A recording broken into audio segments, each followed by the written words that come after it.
Pero léelo. Espera. Que es rápido de encontrar. Apocalipsis 1, 5 y 6. 5 y 6.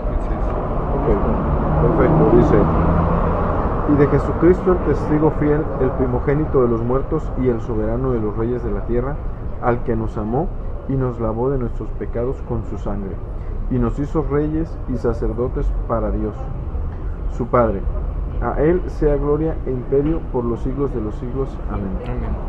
Bueno, pues hoy nos toca ver estos dos versículos, ¿verdad? Como el apóstol Juan, ¿verdad? Dice, ya hablamos del Padre, ¿se acuerdan? En la clase pasada hablamos del Espíritu Santo, de la Trinidad, de la doxología hacia la Trinidad.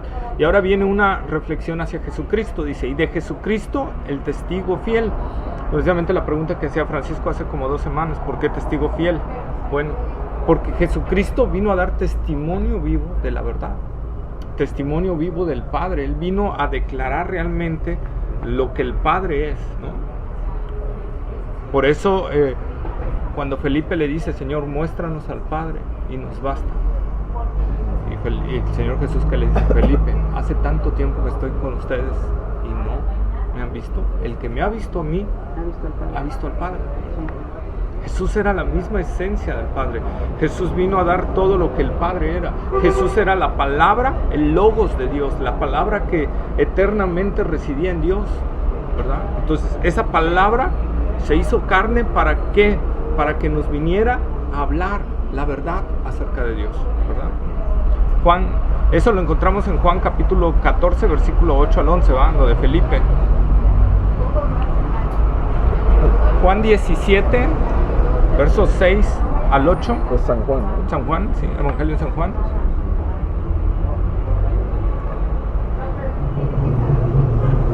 ¿San Juan cuál? 17, versos 6 al 8. San Juan 17, del 6 al 8. Sí. Dice: te han manifestado tu nombre a los hombres que del mundo me diste.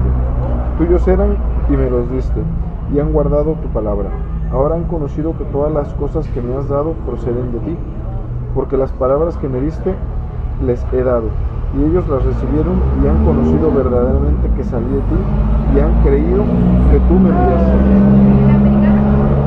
Sí, café grande acá. Con crema, ¿va? Podemos poner esta mesa mejor. ¿Y el cappuccino? ¿Quieren?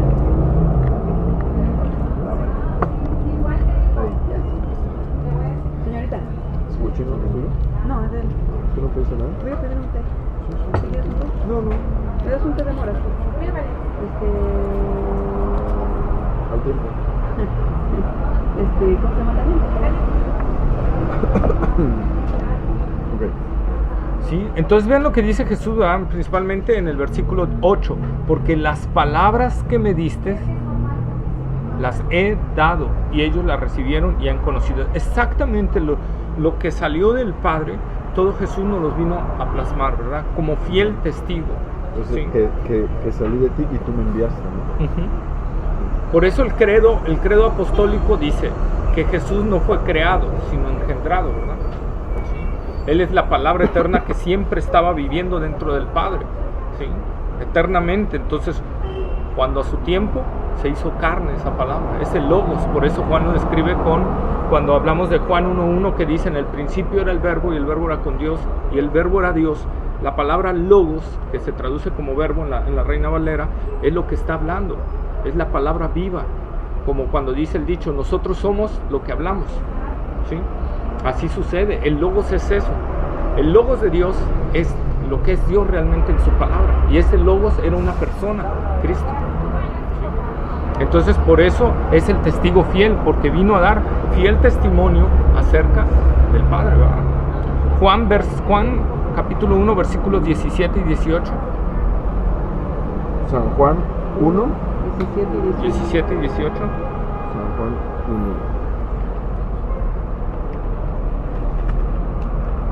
1, 17 y 18. ¿Ya saben?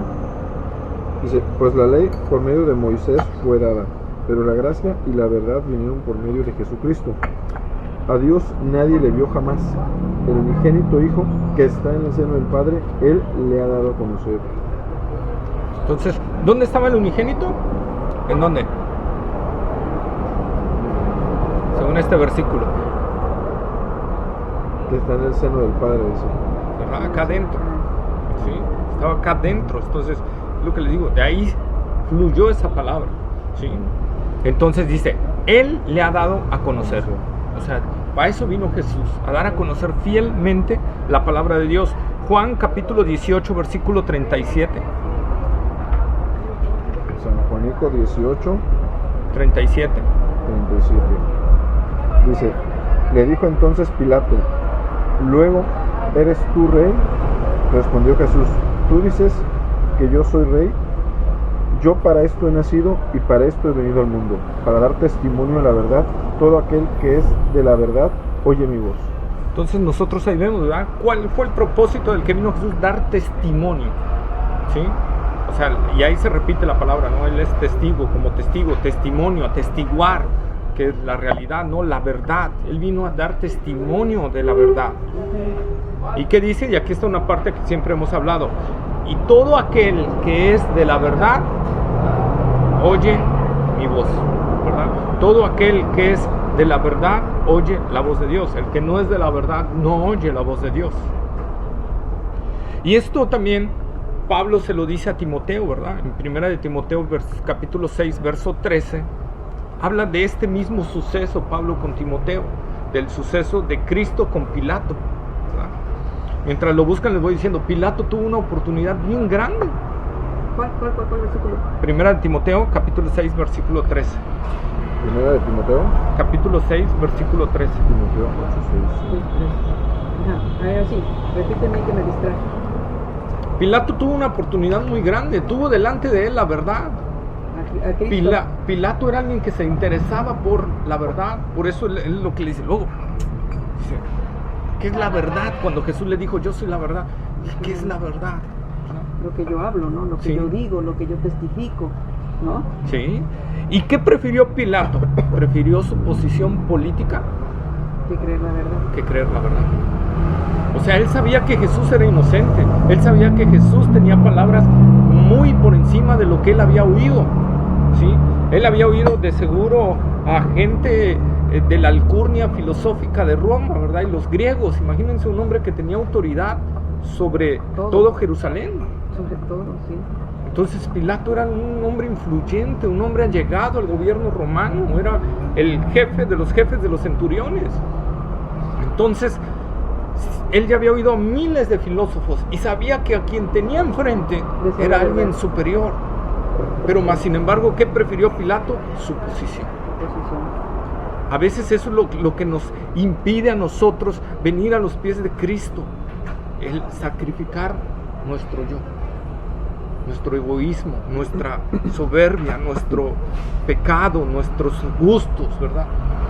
Pilato tuvo una enorme oportunidad ahí y la despreció, ¿verdad? Entonces, ¿qué dice 1 Timoteo capítulo 6, versículo 13? 6:13 dice, te mando delante de Dios que da vida a todas las cosas y de Jesucristo que dio testimonio de la buena profesión delante de Poncio Pilato. Entonces, que otra vez Jesús, dice Pablo a Timoteo, ¿verdad? Que Jesús dio buen testimonio de la profesión, ¿verdad? Delante de Poncio Pilato, ¿sí? Entonces, por eso es que Juan le llama el testigo fiel, ¿sí? La palabra griega que se utiliza aquí para testigo, aquí, en esta parte, es martus, ¿sí? Que significa literalmente mártir, ¿sí? ¿Cómo? Marte. Mártir. O sea, es la palabra que utiliza ahí Juan para testigo fiel, es mártir, Juan. ¿Por qué utiliza mártir? Porque Jesús selló su testimonio en la cruz del Calvario. En la cruz del Calvario ahí él selló su testimonio. ¿Qué pasó cuando Jesús murió en la cruz del Calvario? ¿Qué aconteció? Inmediatamente que Jesús entregó el Espíritu, ¿qué pasó? ¿Se acuerdan? Se rasgó el velo. ¿Mande? Se rasgó el templo, pero algo pasó antes de que se rasgara el templo, del velo del templo. ¿Qué hubo ahí en la cruz? ¿Qué pasó? ¿Qué hubo en ese monte, en el monte Calvario? ¿Qué pasó? Hubo un temblor. Ah, sí, un terremoto. Sí, Hubo un sí, terremoto, ¿verdad? ¿Y qué hizo uno de los centuriones, uno de los soldados romanos? ¿Qué declaró? En En verdad era el Hijo de Dios. este era hijo de Dios. Sí, cuando vio el terremoto se agachó y dijo, en verdad este era el Hijo de Dios. En verdad, este era hijo de Dios. ¿verdad? Entonces, ¿qué pasó? Ahí Jesús selló su testimonio en la cruz del Calvario, diciendo, toda la verdad que yo hablé, aquí está. Fue real. Fue real, ¿verdad? Entonces él firmó ahí lo que él hizo en la cruz del Calvario, ¿verdad? Mártir, por eso fue mártir, porque selló su testimonio con la muerte, ¿verdad? No a todos, y lo aclaramos en su tiempo, no todos estamos llamados a ser mártires, ¿verdad? Pero al que Dios haya llamado, Dios le va a dar el gozo para ponerlo, ¿verdad? Por eso la Escritura también dice, ¿verdad? En otra parte de la palabra, que Jesús, puesto el gozo delante de él, dice, fue a la cruz. O sea, Jesús fue a la cruz con un gozo interno, aunque en el huerto de Getsemaní, ¿verdad? Tuvo una agonía fuerte, pero después del huerto de Getsemaní, Jesús se levantó con una fortaleza, y el gozo del Señor, como dice en el Antiguo Testamento, fue su fortaleza, porque por eso la Escritura dice, con el gozo puesto delante de él. O sea, él vio a futuro lo que iba a pasar, su muerte que iba a ser bendición para muchos como nosotros, ¿verdad? Que creemos en Cristo. Para los que creemos en él. Filipenses capítulo 2, versículo 8. ¿Filipenses qué? Capítulo 2, versículo 8.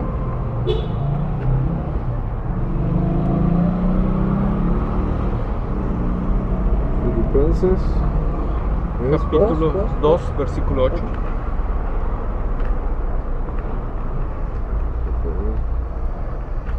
Filipenses 2, 8. 8. Dice,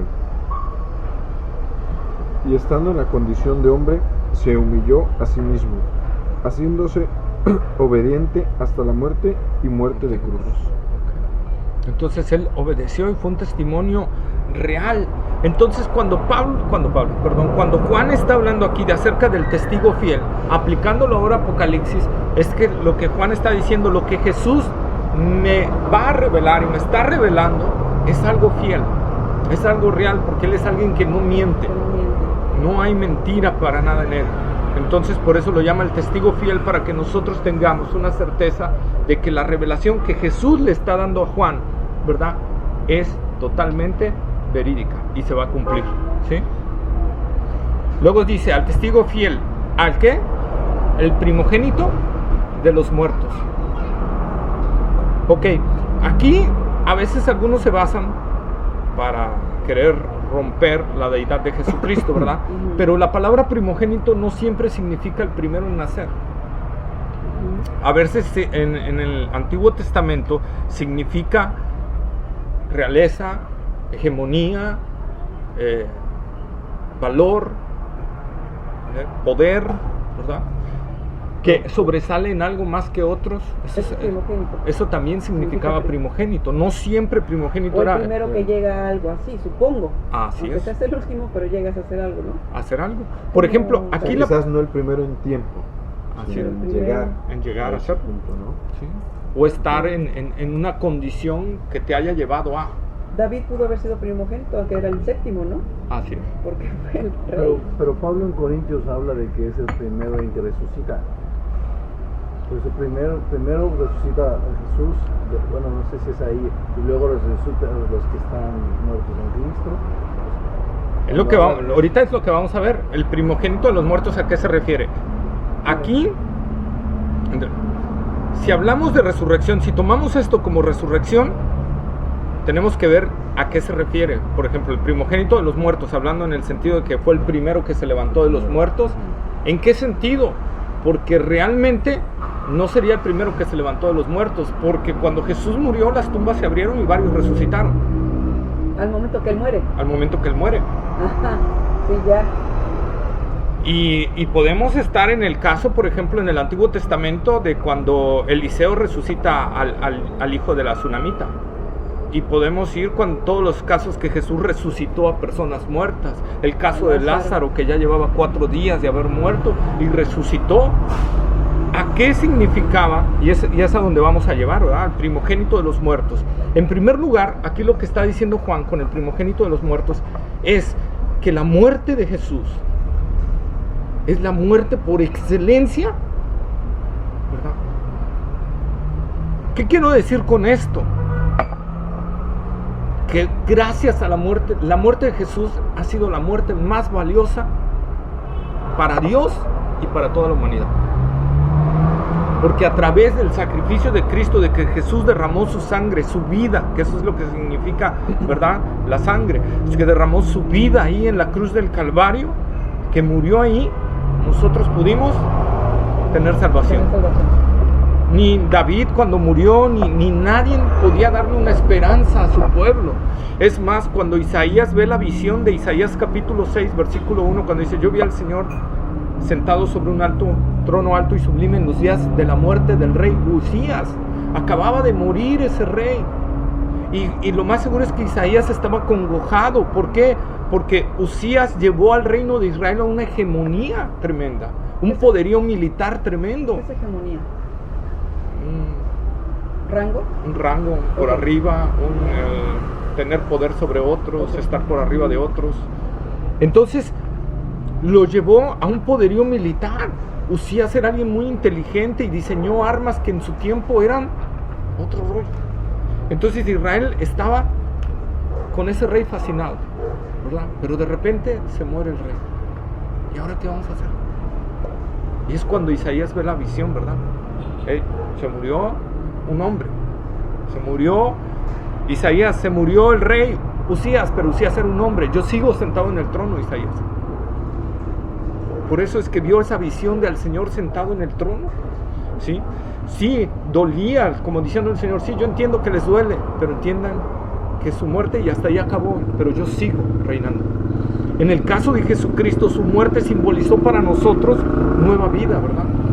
Que su sangre derramada nos pudiera limpiar de todo pecado, ¿sí? Entonces por eso es también Juan lo llama el primogénito de los muertos, porque su muerte simbolizó por arriba de cualquier muerte de cualquier otro ser humano, ¿verdad? Por ejemplo, en esta palabra se utiliza así con el salmista, Salmo 89, 27, por ejemplo. Ahí vamos a ver cómo no se nombra primogénito como el primero. ¿89 qué? Salmo 89, 27.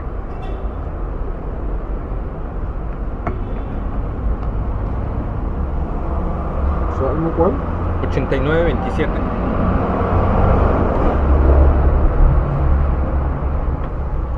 Salmo 89, 27. dice: yo también le pondré por primogénito el más excelso de los reyes de la tierra. Y es ahí para respaldar a lo que me estoy refiriendo, ¿verdad? Como la palabra primogénito, que es el más excelso, o sea, El más elevado. el más elevado de todos. ¿De todos los reyes? De todos los reyes Todos de los la reyes tierra. de la tierra. Sí. Ok, queda entendido. Ahora, con respecto a la muerte de Cristo, veamos Hebreos capítulo 2, versículo 9 y 10. ¿Hebreos es old? Sí. New. ¿New? New. 2, Hebreos 2. 2. Hebreos. Hebreos capítulo 2, versículo 9 y 10. No encuentro Hebreos. Aquí está. 873.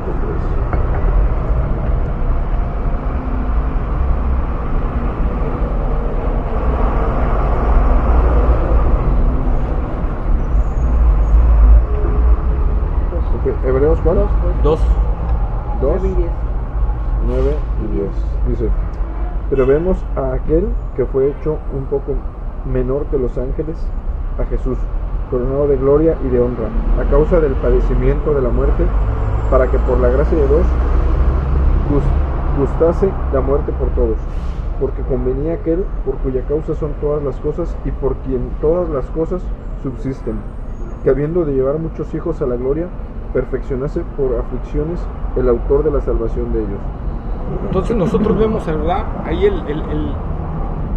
la muerte de Jesucristo, cómo fue considerada ante Dios, ¿verdad?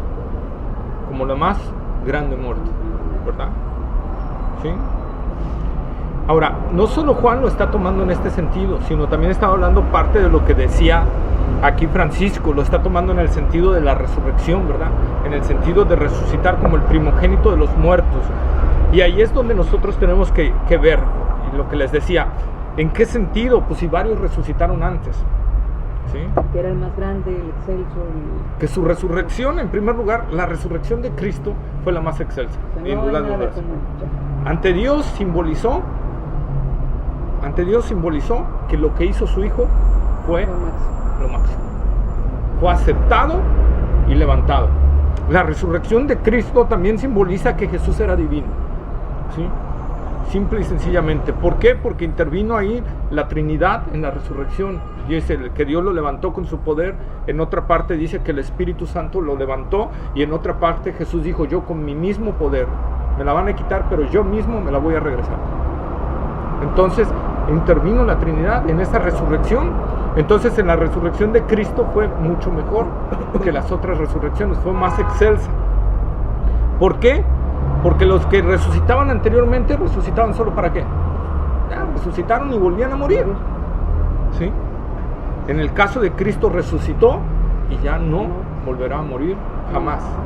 Y su resurrección simboliza que hay una garantía también para nosotros, para todos los que creemos en Él, que también recibiremos esa resurrección y que ya no habrá más muerte, ¿verdad? Eso es lo que se está simbolizando Juan. También simboliza, ¿verdad?, que la resurrección de Cristo fue la primera resurrección con cuerpo glorificado. La primera resurrección con cuerpo glorificado. Nadie anteriormente Se había glorificado. había tenido su cuerpo glorificado. Y eso es, entonces, ahí sí, la palabra primogénito se aplica como el primero, ¿verdad? Como el primero que resucitó con un cuerpo glorificado. Y eso nos da la garantía de que también nuestro cuerpo será glorificado, ¿verdad?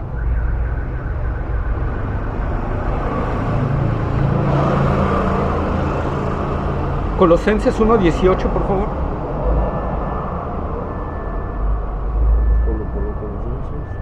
Colosenses 1:18.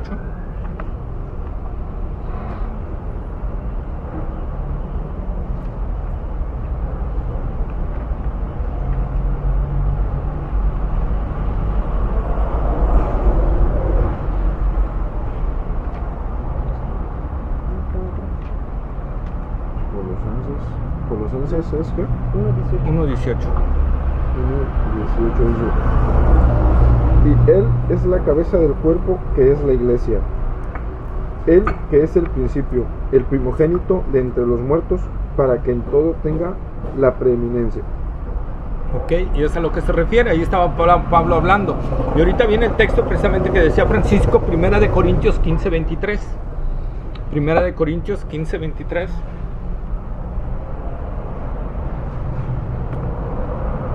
Primera De Corintios 15:23.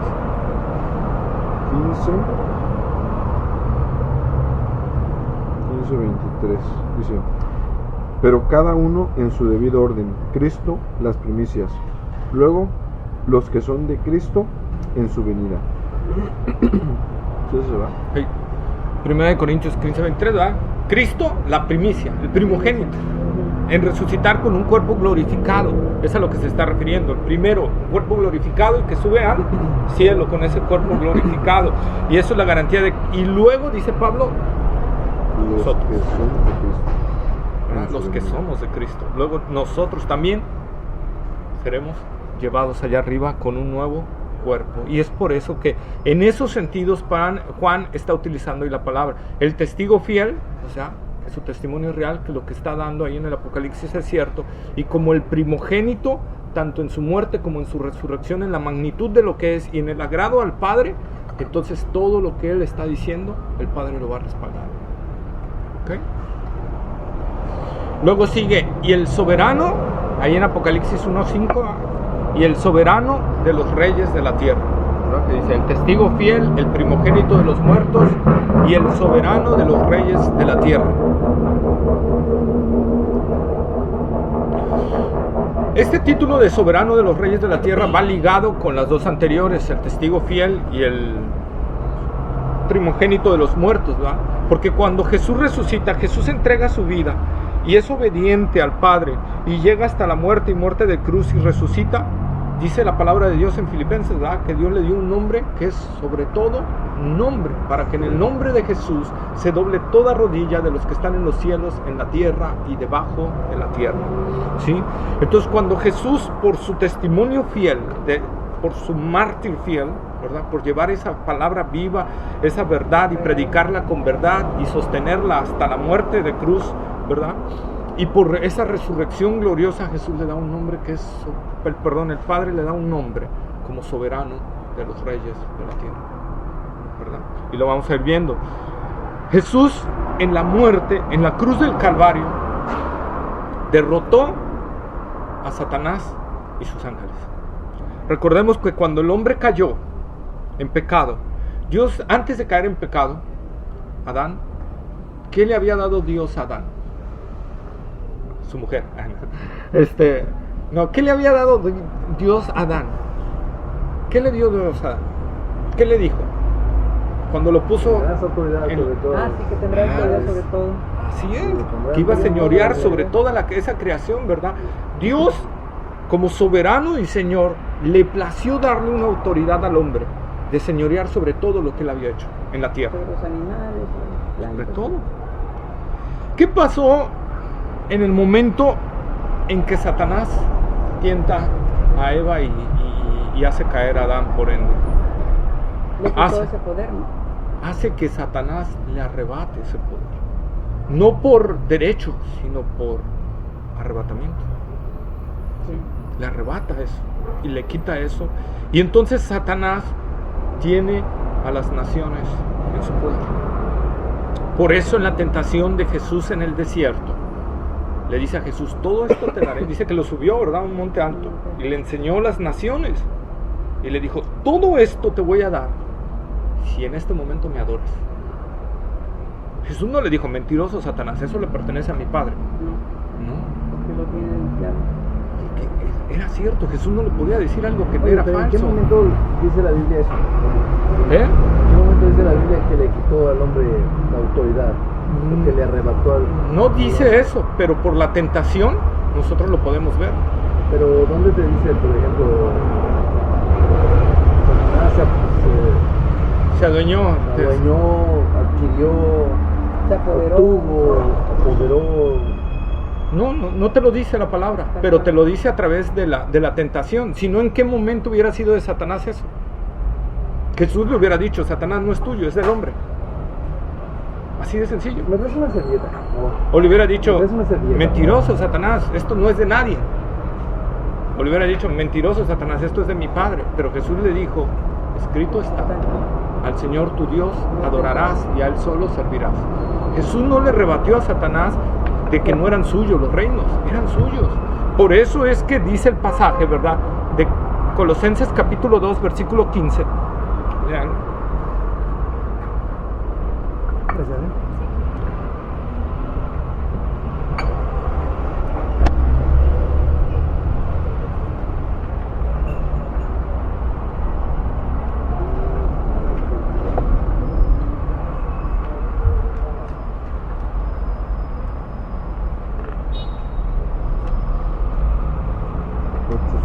Colosenses, ¿cuál? Los 15. 2, 15. Y despojado a los principados y a las potestades, los exhibió públicamente, triunfando sobre ellos en la cruz. Y despojando a los principados y a las potestades, los exhibió públicamente en la cruz del Calvario. ¿Dónde venció Cristo a Satanás y sus ángeles? En la cruz del Calvario. No en el infierno, sino en la cruz del Calvario. Ahí fue donde los venció. Ahí fue donde los derrotó, ¿verdad? Entonces ahí es donde Jesús le quita a Satanás las llaves, ¿sí? Y les dice, esto me pertenece ahora, por derecho, ¿sí? Le vuelve a retomar. ¿Por qué? Porque Jesús no solo vino como el Padre, no vino como solo el Hijo a morir por nosotros, sino también vino como el segundo Adán. Y eso nos lo habla Romanos, ¿verdad? Capítulo 4, ¿sí? Nos habla que Jesús vino como el segundo Adán. Y así como dice Pablo en Romanos, en el primer Adán todos mueren, pero en el segundo Adán todos son vivificados. ¿Qué es Jesús? Es Jesús. Jesús vino como el segundo representante de la humanidad. Así como Adán perdió esa autoridad y todo como representante de la humanidad, ahora viene otro representante de la humanidad y ese sí derrota a Satanás y ese sí vence las tentaciones que Satanás le pone y entonces le dice a Satanás, Satanás, esto es mío, me pertenece. ¿Sí? ¿Ok? Filipenses capítulo 2, que ya lo leímos, pero vamos a leerlo más ampliamente. Capítulo 2, versículos 8 al 11. Capítulo 2, 8 al 11. Dice, y estando en la condición de hombre, se humilló a sí mismo, haciéndose obediente hasta la muerte y muerte de cruz, por lo cual Dios también lo exaltó hasta lo sumo y le dio un nombre que es sobre todo nombre, para que en el nombre de Jesús se doble toda rodilla de los que están en los cielos y en la tierra y debajo de la tierra, y toda lengua confiese que Jesucristo es el Señor, para gloria de Dios Padre. Primera de Corintios 15, 27, por favor.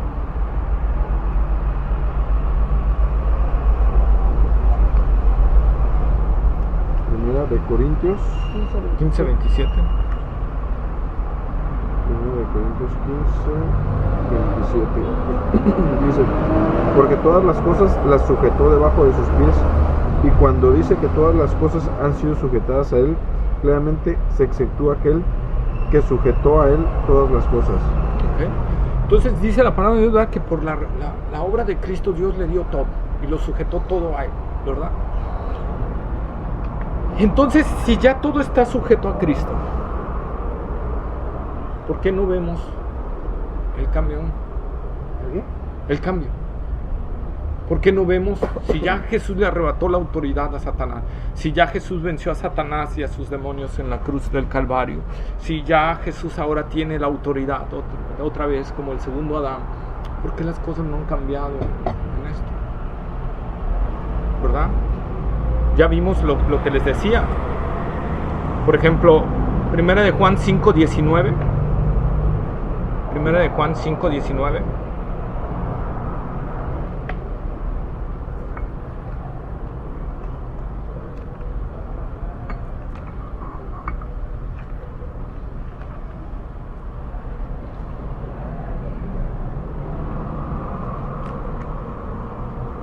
Primera de Juan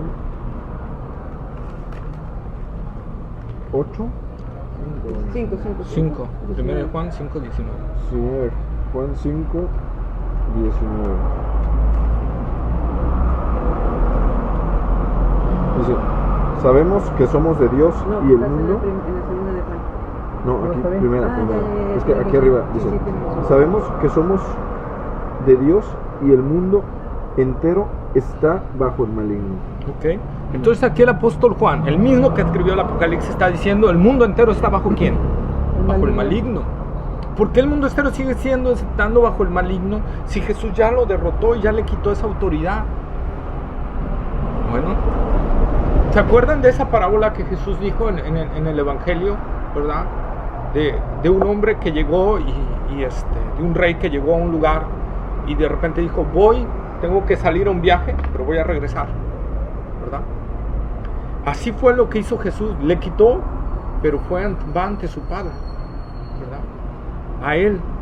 Y entonces Dios ha establecido un tiempo en el cual va a ir derrotando uno a uno sus enemigos. O sea, les va a ir quitando ya del panorama. Por ejemplo, cuando un rey conquista, a veces cuando nosotros leemos en la historia, cuando un rey o un emperador o un militar conquistaba a alguien, a veces no lo quitaba de inmediato. Le derrotaba todas sus fuerzas y todo y lo dejaba un tiempo ahí. Y ya luego llegaba y le decía, quítate, ¿verdad? Ya no. Estás en mi tierra. Estás en mi territorio, es mío esto. A veces por cuestiones políticas, a veces por cuestiones tácticas, dejaban ahí a la persona hasta que llegara él y ya le dijera, ¿sabes qué? Ya es tiempo de que te quites, ya te derroté, bye. Entonces es lo que dice la palabra de Dios. El Padre le dice a Jesús, siéntate a mi diestra, ¿hasta que qué? Hasta que ponga todos tus enemigos por estrado de tus pies. ¿Por estrado? Por estrado de tus pies. Sí. Entonces, ¿qué quiere decir con eso? Que los va a ir poniendo uno a uno, ¿verdad? Por ejemplo, en la venida de Cristo, cuando Jesús venga con segunda vez, Él va a derrotar a la bestia y al falso profeta, y dice que los va a echar vivos al lago de fuego. Esos ni siquiera van al juicio del gran trono blanco, esos los agarra vivos y los avienta al lago de fuego directito, sin juicio. ¿Sí? Y luego dice a quién agarra: a Satanás y sus ángeles, y los manda. Y luego agarra a la humanidad no convertida y lo manda al lago de fuego. Dice, y al postrer enemigo, al último, la muerte, será echado al lago de fuego. Entonces, uno a uno los va a ir aventando. Dios no va a arrancar todo de raíz. Él tiene una táctica, y Él por eso le dice al Señor: siéntate aquí hasta que yo ponga a tus enemigos por estrado de tus pies, ¿verdad? Ya se hubiera acabado todo. Sí. No, ya nos hubiera llevado muchos, porque nosotros éramos enemigos de Dios, Sí. sin lugar a dudas. Entonces Dios tiene un plan, y dentro de la sabiduría y de la excelencia de Dios hay un plan perfecto que nosotros debemos de Yo creo que entender. eso es también por amor, ¿no? Porque Él sabe que aún muchos que Él ya miró, el que Él ya eligió, aún no han reconocido a Jesucristo como su único Dios. Así es. Yo creo que aún falta que lleguen ellos, ¿no? O sea, que es un plan, digo yo, no sé. Yo creo que sí, una es que Dios también está esperando que se complete el número de los salvos que Él determinó de antemano, desde antes de la fundación del mundo. Dios tiene un plan, un proyecto, que, como les he dicho, hay cosas que no alcanzamos a entender de Dios. Hay cosas mucho más. El apóstol Pablo, que era alguien que Dios le dio revelaciones que a ningún hombre le ha dado, ¿no? O sea, Pablo fue el que, podríamos decir, el que estableció las doctrinas de la iglesia cristiana. Es el que más escribió en el Nuevo Testamento, ¿verdad? Y cuando Pablo está hablando acerca de cómo Dios está manejando el tiempo de los gentiles y el tiempo de Israel, y cómo Dios endureció a Israel para que pudiéramos entrar los gentiles, y luego va a regresar a tratar con Israel, y llega un momento donde Pablo ya no alcanza ya su pensamiento, y dice: wow, cuán grandes son sus pensamientos, inescrutables. O sea, es algo Fuera de... no se le puede escarbar más. Ya no llega a mi mente más. Ya no, hasta aquí llegué. Ya no puedo explicarles más cómo está esto, porque es lo más que puedo hacer como hombre. Lo demás ya no lo entiendo. Ya no lo entiendo. Entonces hay cosas, hermanos, que van más allá. ¿Cuál es el propósito de Dios? Porque Dios pudo haber en ese momento paz. Jesús resucita y destruye a sus enemigos. Y va. Lo pudo haber hecho. Pero sin embargo Dios ha ideado un plan, el cual se va a cumplir perfectamente. Él ha trazado todo, desde la eternidad y hasta la eternidad. Dios tiene todo trazado, tiene todas las piezas del ajedrez puestas y todo, y no va a faltar ni una jugada que Él no haya determinado. Pero en esta jugada este enemigo va a caer, en esta jugada este enemigo va a caer, y en esta jugada este enemigo va a caer, ¿verdad? Dios te está jugando maestramente. A veces veo, por ejemplo, bueno, yo tengo, como les he comentado, mi hermano que es abogado, muy buen abogado, y de repente lo oigo platicar así con otros y de casos, y dice: mira, déjalo, aquí lo vamos a dejar ganar, acá también, en el segundo juicio, en el tercer juicio también, pero en el cuarto lo que él no se va a dar cuenta es que en estos tres, por estos tres que nos dejamos perder, cometió la torpeza, y le vamos a ganar en este último. Y al final ganaban el caso. Y entonces, ¿qué pasa? Cuando tú no ves algo desde la perspectiva, yo que desconozco de abogacía y todo, yo me quedaba viendo: pero ¿por qué te vas a dejar perder 3 veces? ¿Por qué no le ganas de una vez? No, son tácticas, hermano, no te preocupes. Entonces, a veces nosotros, ¿verdad?, nuestra mente tan finita no alcanza a ver la infinidad que Dios tiene allá arriba del panorama que Él ha planeado. ¿Sí? Es como quien dice ahí la estrategia: perder lo poco para ganarlo mucho. Sí pierdo, pero voy a ganar más. Dios es infalible, y algo que no debemos de dudar es que todas las cosas las hace Dios de manera justa y buena, aunque a veces a nuestros ojos no parezca tan bueno. A veces yo no puedo parecer tan bueno. Señor, ¿por qué me salvas a mí y no salvas a aquel? ¿Verdad?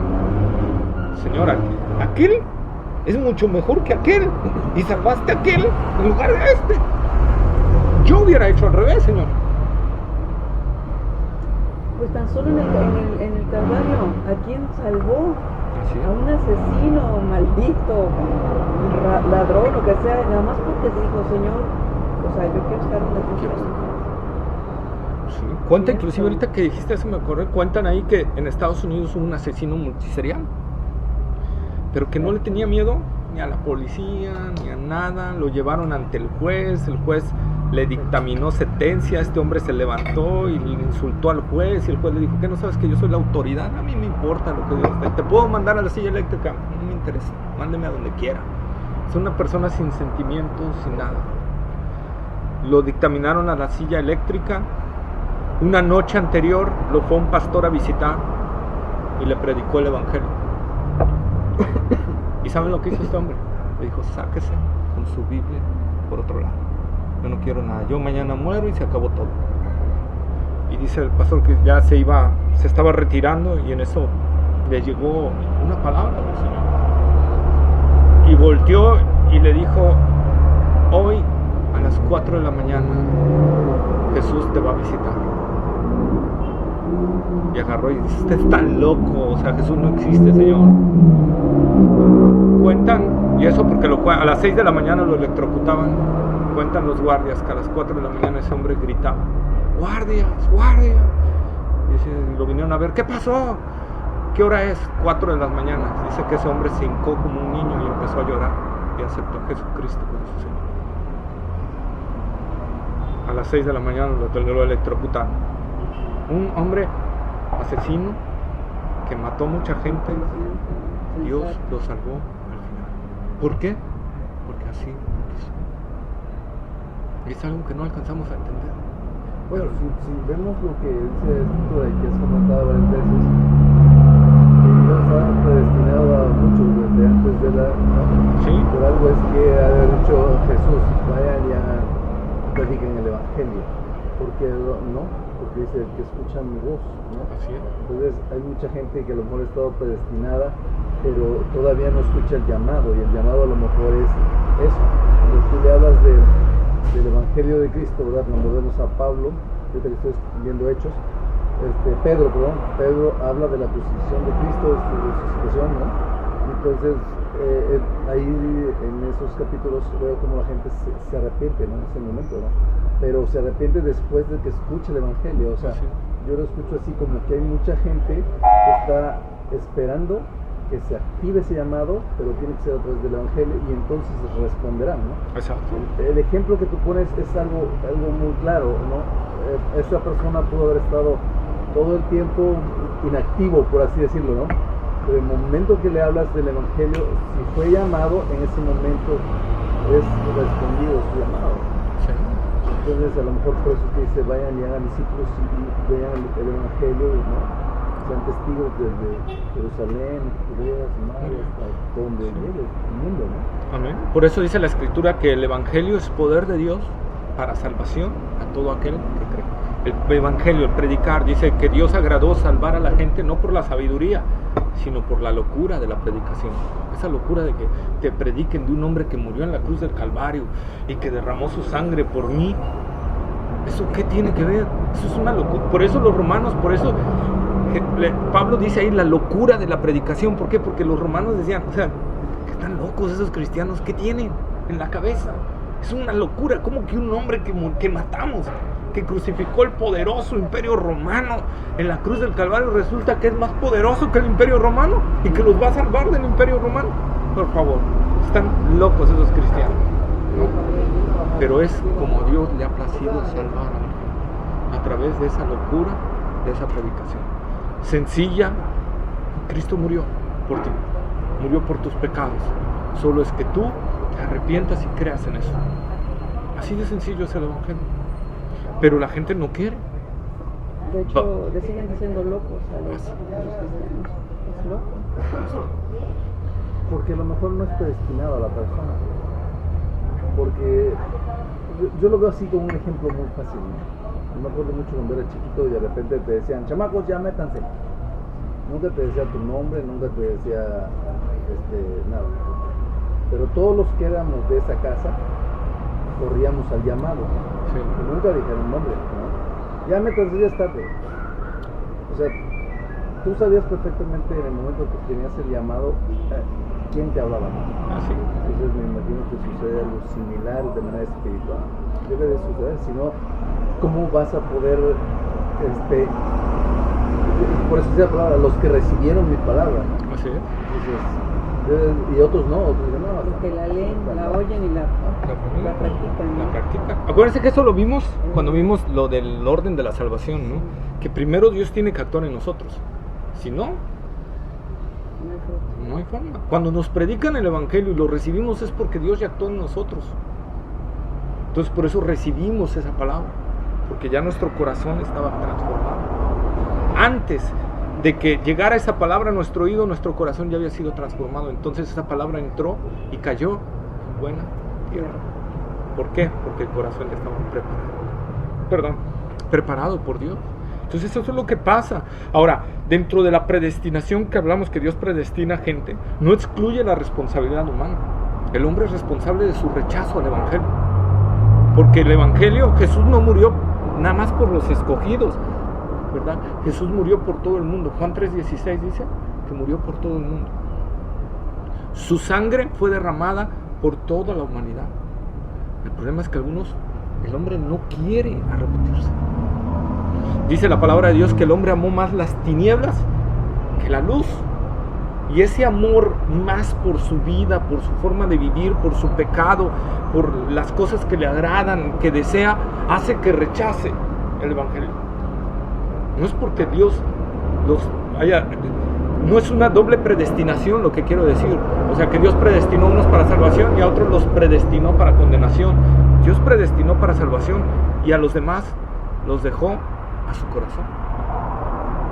A su corazón. Pero ¿qué hace el corazón no regenerado? Va a amar más su pecado que el amor de Dios. O sea, hay gente que entiende y dice, sí, está fabuloso el evangelio, pero amo más mi vida. O sea, a mí me gusta vivir así y quieren vivir así. Entonces eso es lo que pasa. El hombre rechaza el evangelio bajo voluntad propia. Y además usamos un pretexto, ¿no? Cada quien respete sus creencias. Y ese con eso ya te libras de cualquier cosa. Y fíjate, ahorita tocaste un punto, Francisco, que me gustó. Por eso es nuestra responsabilidad predicar el evangelio. Porque un escogido no se va a salvar si no predicamos el evangelio. Por eso Pablo decía, yo me desgasto y lo hago por amor a los escogidos, porque les llegue la palabra. Por eso Pablo abría y iba y ya había fundado una iglesia aquí, se iba a otro lado y fundaba otra iglesia acá y se iba a otro lado y fundaba. Pablo quería abarcar lo más que pudiera, porque Pablo sabía que a donde fuera había escogidos de Dios. Y con esa seguridad iba, por amor a ellos. Como les he dicho, no puedo ponerlo como una doctrina, pero cuando Jesús habla de la parábola de la mies es mucha y los obreros somos pocos, rogad al Señor de la mies que envíe obreros a su mies. Y como yo vengo del campo, entiendo parte de lo que está diciendo el Señor. Si no hay manos para cosechar, la cosecha se echa a perder. Entonces nosotros necesitamos responder como respondió Isaías cuando el Señor le dice en la visión, ¿verdad? Que le dice, ¿a quién enviaremos y quién irá por nosotros? Isaías dijo, Señor, envía a Francisco. No, heme aquí, envíame a mí, Señor. Envíame a mí. No quiero que envíes a otro, envíame a mí, Señor. Entonces, eso es lo que nosotros tenemos que entender. La única forma en que la gente puede salvarse es que les prediquemos el evangelio. No hay otra opción. No se va a salvar. Aunque dentro de la soberanía de Dios a veces le place salvar a la gente así por alguna cuestión de aparición o algún detalle así. Como el asesino ese. Exactamente. Pero el plan que Dios ha establecido es la predicación del evangelio. Si yo no predico el evangelio, entonces yo no quiero que las almas se salven. ¿Sí? Y a veces no lo predico por temor al ridículo, por temor a que a lo mejor no sé predicar, no sé qué decir. Y a veces tenemos que la respuesta del Señor Jesús al endemoniado gadareno cuando lo libera, ahora que lo quiere seguir, y le dice, no, ve con los tuyos y cuéntales las cosas que el Señor ha hecho contigo. O sea, no, si no tienes teología, no te preocupes, cuéntales lo que Dios ha hecho contigo, punto. Creo que es más miedo al ridículo y a la falta de ese deseo, el que no prediquemos, a que digamos no sé, porque pues también la samaritana fue, la prostituta, la que fue al pozo, La samaritana, la samaritana, que pues qué sabía de escritura, ¿no? Ella nada más dijo, les digo que el que está allá, ¿sí? Entonces toda la gente se convierte, la que dice, pues a ver, vamos a ver si es cierto que el que está allá es el Hijo de Dios, el Hijo ¿no? de Dios. Entonces, ¿cuánta gente no se convirtió nomás porque ella fue corriendo y les dijo, ese es, porque me dijo que yo tenía tantos hombres, ¿no? Así es. Entonces, digo, sabiduría no tenía, pero tenía el testimonio, ¿no? Yo creo Y que luego- a veces Perdón. nos da miedo, nos da Sí, miedo. nos da- Y luego, ¿qué dijeron esos samaritanos? ¿Qué le dijeron a la mujer? Ya no creemos solo por lo que tú nos dijiste, sino porque lo hemos escuchado. Pero primero vino el testimonio de la samaritana. Si la samaritana se hubiera regresado y hubiera guardado silencio, ¿qué hubiera pasado? Pues no van a ver a Jesús. No hubieran ido a ver a Jesús. Fíjate que yo el otro día platicaba con unos hermanos, les decía, ¿no? Que la mayoría de los hermanos cristianos que tenemos familiares católicos, tenemos un problema, ¿no? Un choque, ¿no? Pero que en los momentos difíciles, lo primero que te hacen es, ora por fulanito que está muy mal, ora por fulanito que van a hacer, ora. Entonces cuando hay un momento de una reunión familiar, un momento de orar por alguien, saben orar, les da miedo. Entonces yo les decía, cuando las personas no están acostumbrados a dirigirse a Dios directamente porque se dirigen a una figura, a un objeto y solamente rezan, entonces les da más pena a ellos que lo que te debe dar a ti como cristiano, porque tú todo el tiempo estás tratando de hacer una oración, ¿verdad? Con poco conocimiento de la Biblia, pero trato de hacer una oración. Y cuando llegas a un hogar católico, no saben más que rezar. Entonces, no saben a quién dirigirse. Entonces yo les decía, esa es una muy buena manera, ¿verdad? De que tú te comuniques con tu gente, porque yo lo he vivido en mi familia. Cuando ha habido necesidad de alguien que esté enfermo y nos juntamos, entonces alguien tiene que llevar digamos que ese liderazgo, ¿no? En ese Llevar la momento, guía. esa guía, para que ellos también empiecen a pedirle a Dios. Debe haber alguien que empiece, pero si tú los dejas que ellos lo hagan, no lo van a hacer, no lo van a hacer. Entonces, en ese momento ellos empiezan a sensibilizarse y tú escuchas cómo empiezan a decir Padre, ¿no? Padre, se empiezan a decir, pero si tú los dejas solos, no pueden.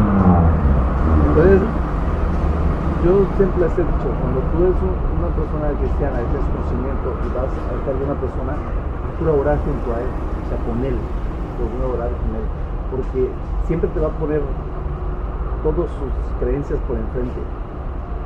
Pero cuando tú empiezas a orar con él, él se conecta contigo y automáticamente se sensibiliza.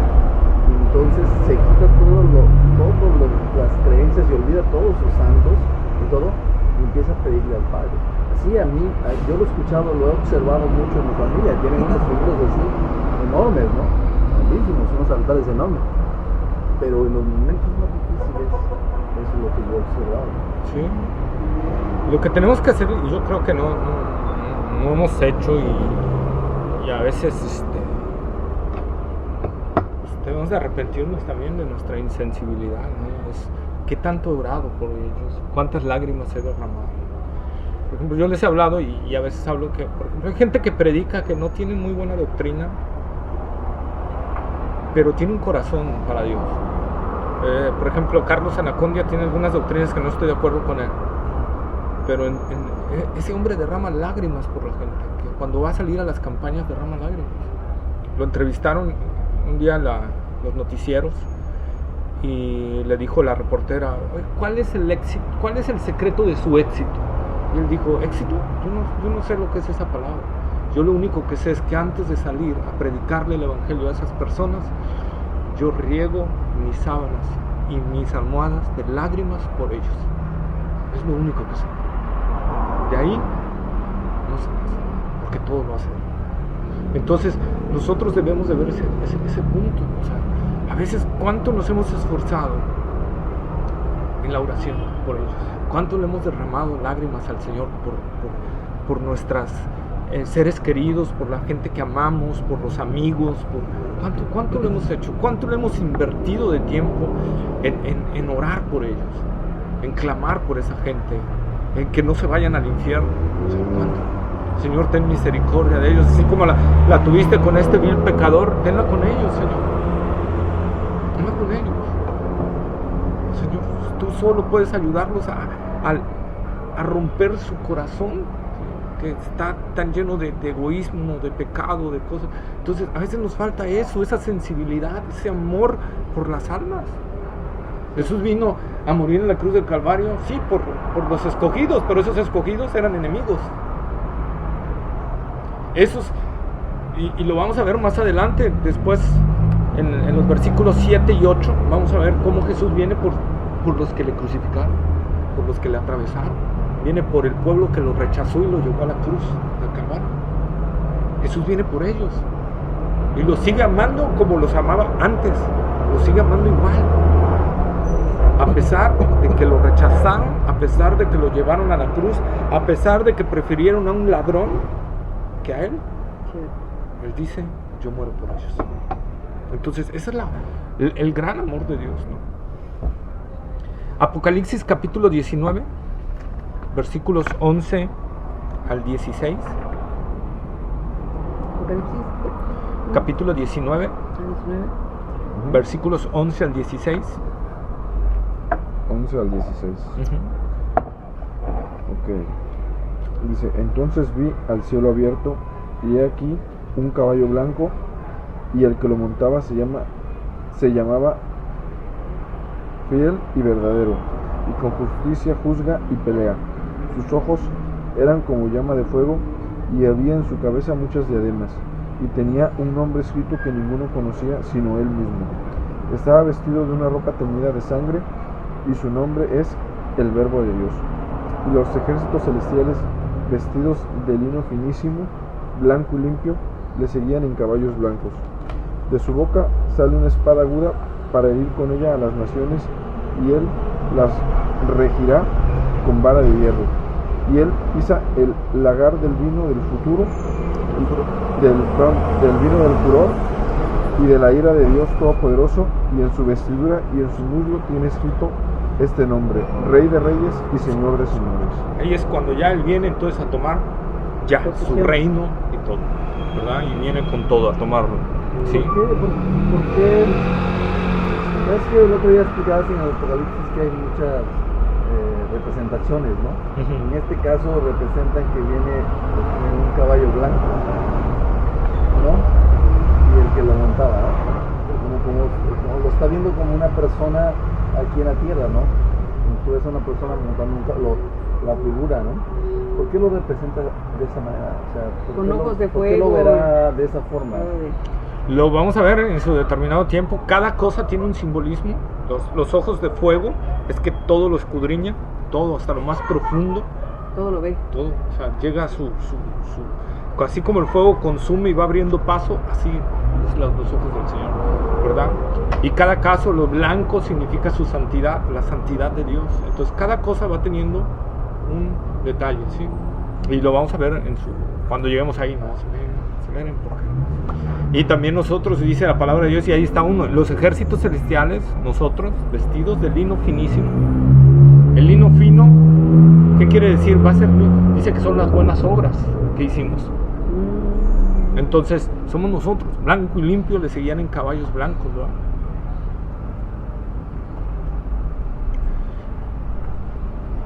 Sí, pero en Apocalipsis capítulo 11, versículos 15 al 18. 15 al 18. No, 11. 11, 15 al 18. 15 al 18. Dice: el séptimo ángel tocó la trompeta y hubo grandes voces en el cielo que decían: los reinos del mundo han venido a ser de nuestro Señor y de su Cristo, y Él reinará por los siglos de los siglos. Y los 24 ancianos que estaban sentados delante de Dios en sus tronos se postraron sobre sus rostros y adoraron a Dios, diciendo: te damos gracias, Señor Dios Todopoderoso, el que eres y el que eras y que has de venir, porque has tomado tu gran poder y has reinado. Y se airaron las naciones y tu ira ha venido, y el tiempo de juzgar a los muertos y de dar el galardón a los siervos, a tus siervos los profetas, a los santos y a los que temen tu nombre, a los pequeños y a los grandes, y de destruir a los que destruyen la tierra. Entonces, ¿cuándo Jesús va a venir ya a establecer todo? En ese tiempo, en el tiempo que Dios ha establecido, en el día que Dios ha establecido.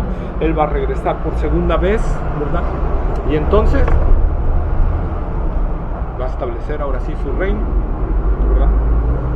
Y va a haber paz en ese reino durante 1000 años. Lo vamos a estar viendo, el milenio, donde Satanás será atado por 1000 años, ¿sí?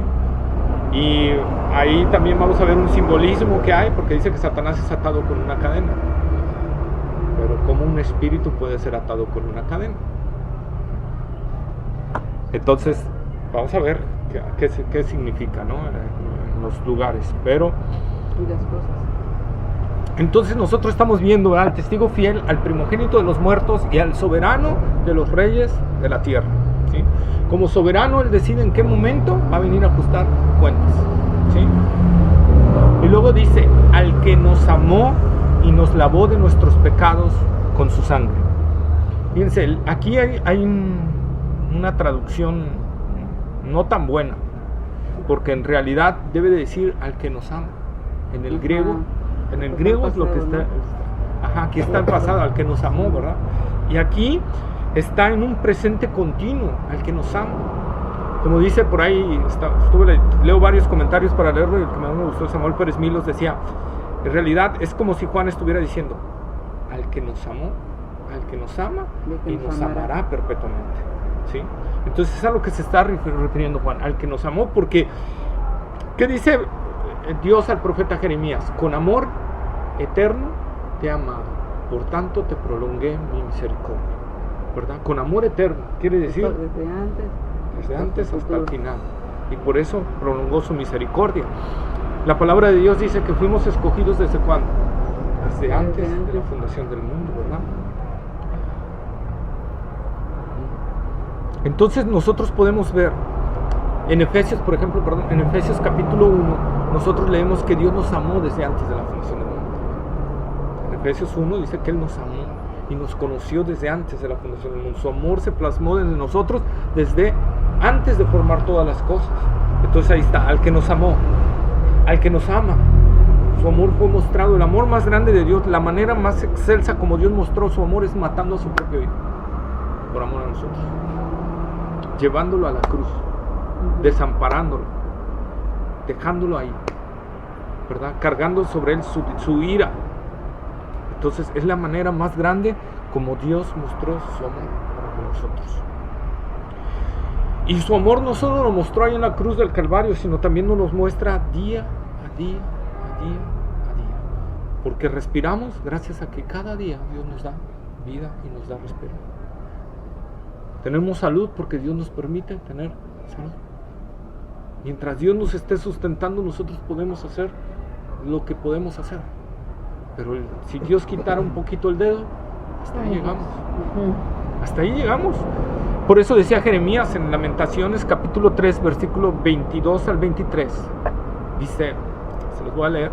¿Lamentaciones qué, perdón? Lamentaciones capítulo 3, versículos 22 y 23. Lamentaciones está después de Jeremías.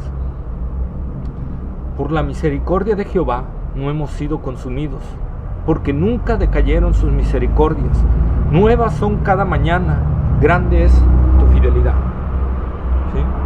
Ahí lo estaba viendo Dios. Aún Jeremías estaba en el tiempo en que vio devastado a Israel, en que el imperio babilónico vino, los conquistó y los esparció, ¿sí? Los sacó, los llevó cautivos a Babilonia, ¿verdad? Y entiende Jeremías que habían sido a causa de su pecado, pero dice, ¿no hemos sido consumidos? porque nunca decayeron sus misericordias. Nosotros merecíamos que nos hubieran destruido totalmente, que Israel dejara de existir, pero por la misericordia de Dios no fuimos aniquilados, porque nuevas son cada mañana, dice su misericordia, grande es su fidelidad. Entonces Dios plasma día a día esa fidelidad y esa misericordia, y la misericordia es un rasgo del amor de Dios. Entonces Dios muestra su amor día a día con nosotros, cuando nos da el sustento, nos da la comida, nos da los clientes, nos da el trabajo, nos da las fuerzas, nos da el sustento, ¿verdad? Entonces tenemos mucho que agradecerle a Dios. Hebreos capítulo 12, versículos 5 y 6.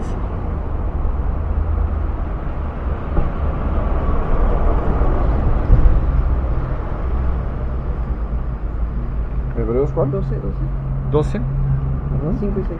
5 y 6. Hebreos 12, 5 y 6.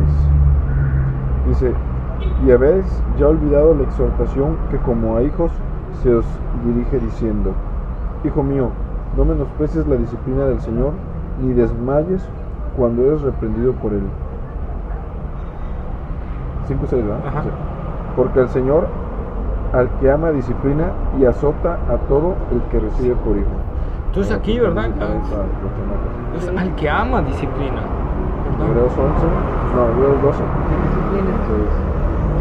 Recordemos que aquí no solo está hablando de que nos disciplina a causa de nuestros pecados, sino que nos mete en disciplina para irnos formando, ¿verdad? Por amor, ¿sí? Nos va disciplinando y nos va armando, así como cuando nosotros les decimos a nuestros hijos, ¿verdad? Hasta que no acabe la tarea no te levantes. No es porque queramos que estén ahí sentados y se le entuman las caderas y eso, sino porque queremos formarlos, ¿verdad? Entonces lo mismo hace el Señor con nosotros. A veces el Señor nos va a meter en disciplina, nos va a meter en el fuego de la prueba, del sufrimiento, de cosas que a veces no podemos entender. Pero el Señor es que nos está, porque nos ama, nos está formando.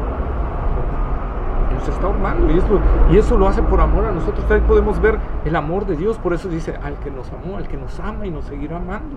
Nunca van a decaer el amor de Dios, ¿sí? Ahora la palabra de Dios dice también que el amor de Dios ha sido derramado en nuestros corazones por su Espíritu. Nosotros tenemos el Espíritu de Dios, y el Espíritu de Dios es el Espíritu de amor. ¿Cuál es el fruto del Espíritu? Amor, gozo, paz, paciencia, benignidad, bondad, fe, mansedumbre y templanza, ¿verdad? Pero primero figura el amor, ¿sí? Por eso 1 Corintios 13 dice que tú puedes hacer todas las cosas y puedes hasta entregar tus bienes por la humanidad, y tú puedes hasta entregar tu vida, pero si no tienes amor, no eres Nada. Y tú puedes tener los dones de hacer milagros, prodigios, sanidades, pero si no tienes amor, no eres nadie ante Dios, ¿sí? Por eso dice la palabra de Dios: por arriba de los dones está el amor de Dios, está el amor. Por arriba, figura sobre todos, ¿sí? Y luego dice: y nos lavó, o sea, no solo nos amó, sino nos lavó de nuestros pecados, ¿sí? Cuando Jesús murió en la cruz del Calvario, la palabra literal no solo se puede traducir nos lavó, sino también nos liberó, ¿verdad? Cuando Jesús murió en la cruz del Calvario y Él dijo: consumado es, ¿qué quiere decir eso? Ya todo estaba hecho, no hay nada más que hacer. El precio estaba pagado. Con respecto a eso, ¿Sí? yo he escuchado, por ejemplo, en algunas personas que te dicen eso, ¿no? Cuando oran, te dicen: solo cree, ¿no? Cree que Jesús ya lo hizo. Y yo siempre me he puesto a pensar en eso, ¿no? Porque cuando yo iba, por ejemplo, a una iglesia, oraban y me decían eso: solo cree que Jesús ya lo hizo. Y a veces es tan difícil entender ese punto, ¿no? Porque tú vas, tú ves y dices: pero no pasó nada, ¿no? Sí, no pasó nada. Quizá Dios nos va a revelar a cada uno en su momento, ¿no? Pero sí he escuchado que dicen eso: Jesús ya lo hizo en la cruz, ya está, terminaste consumado. Y cuando tú dices solamente cree, no sé qué pasa en todas las personas, pero yo lo digo por lo que yo siempre le O sea, que tú has creído y no ha pasado. Sí, o sea, cuando tú vas, alguien te dice esa palabra, y tú siempre dices, entonces, ¿Dónde pasó, no sucedió, no sané, o qué pasó. Y entonces tú dices, bueno, entonces ¿cómo aplico esa palabra? O sea, ¿cómo sucede esa palabra en nuestra vida? ¿No? Eso es lo que yo lo digo porque yo así lo he vivido. ¿Lo has sentido Lo he así? sentido. No sé si los demás realmente no han tenido esa situación, a lo mejor sí, ¿no? Pues cuando Jesús dijo consumado significaba que el precio De los pecados. por el pecado Sí, ya había ya sido estaba pagado. pagado. Potencialmente él ya había pagado por toda la humanidad. Él murió por todos, él pagó por toda la humanidad ahí, ¿sí? Pero ¿qué pasa? Ahora se tiene que hacer realidades. No solo es potencial, o sea, se los voy a poner de este ejemplo. Estados Unidos recibe la amenaza de China. Te voy a destruir. Potencialmente las armas de Estados Unidos pueden destruir a China. Potencialmente. Pero si no las aplica, no sirve. Lo mismo sucede en la cruz del Calvario. Jesús ya pagó. Ya no hay más nada que hacer. ¿Qué tienes que hacer? Cree. Rendirte. Pero ¿qué pasa? Volvemos al punto. Que para que yo pueda creer, Dios tiene que... y yo tengo que humillarme. Decía por ahí alguien que es uno de los que hablaban mejor de la predestinación, Carlos Spurgeon, un pastor que mis respetos. Él decía, si yo supiera que no soy un predestinado, yo lo que haría no era ponerme en un plan de soberbia, yo lo que haría sería humillarme ante Dios y llorarle y no pararme hasta que me salvara. ¿Por qué? Porque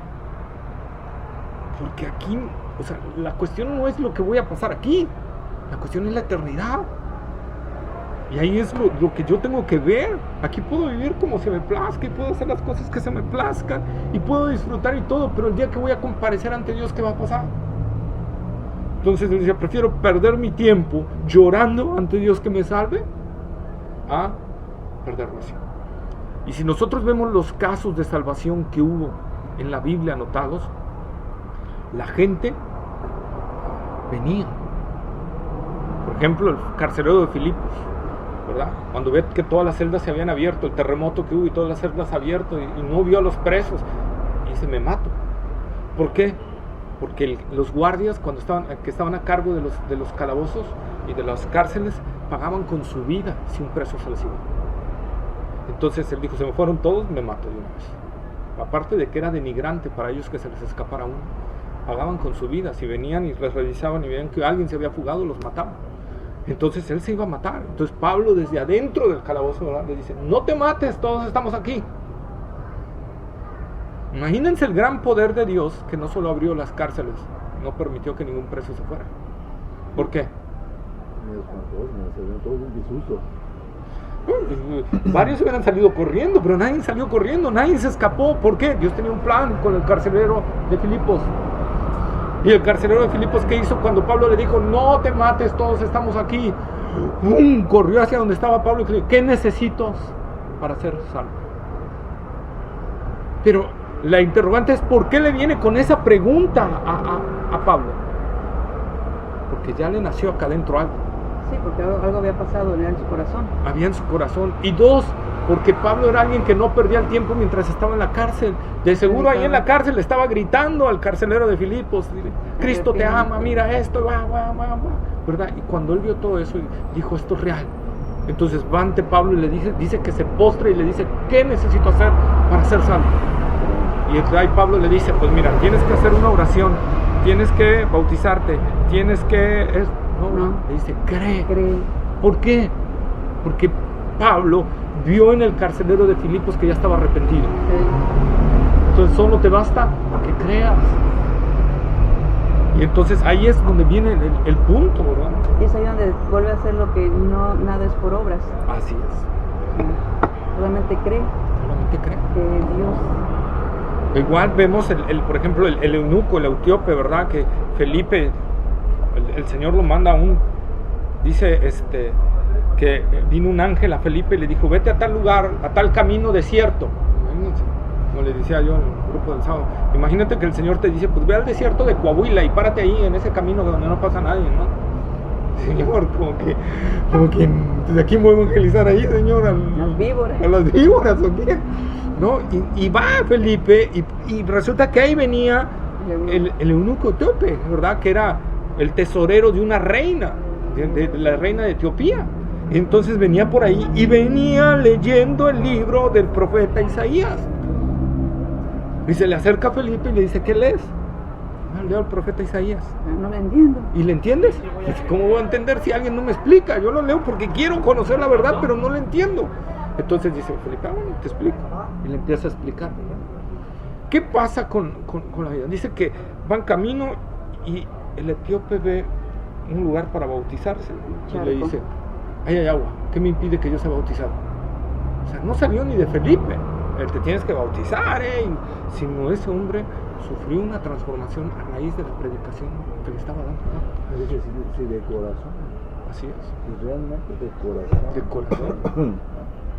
Entonces, dicen, no lo he podido constatar todavía en los libros que he leído de los puritanos, pero dicen que los puritanos no invitaban a nadie a aceptar a Cristo. Ellos predicaban el evangelio. Y dicen que alguien se les acercó que ya traía la filosofía de eso de hacer las invitaciones y les digo, ¿por qué ustedes no invitan a la gente a venir a recibir a Cristo? Sencillo, porque si las palabras les llegó, ellos van a venir. Si la palabra no les llegó, aunque los jalemos, de nada sirve. Entonces esa es la parte que nosotros tenemos que ver. Nosotros tenemos que cumplir con predicarle a la gente el evangelio de Cristo. Si la entienden, qué bien, y si no, pues, y si no, pues ya uno hizo. Ahora sí, como el guardián, como dice se me fue el nombre ahorita, me acordé de Ezequiel, que dice el vigilia, ¿cómo se llama? El que está en las murallas viendo que no venga el ejército enemigo. Bueno, voy a llamarle el vigilia, ¿va? Dice, si el vigilia ve venir al enemigo y no toca la alarma, la sangre será sobre él. La sangre de los que maten enemigos será sobre él. Pero si él, al tocar el alarma y los otros no se aperciben, él es libre ya de la sangre de ellos. Entonces lo mismo sucede con nosotros. Si yo no le hablo a la gente de Cristo, pues, soy culpable también de que se vayan, ¿no?, al infierno. Por omisión. Por omisión. La culpa de omisión. Sí. Entonces, no solo es que la sangre de Cristo derramada en la cruz del Calvario no solo nos perdonó ahí, nos perdona continuamente. Primera de Juan, capítulo 1, versículo 7. 1:7. Sí, primera de Juan 1:7.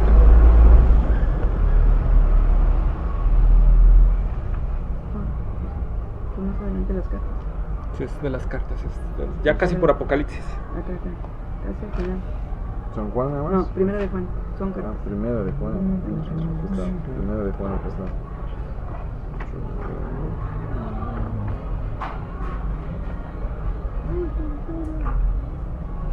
Primera de Pedro.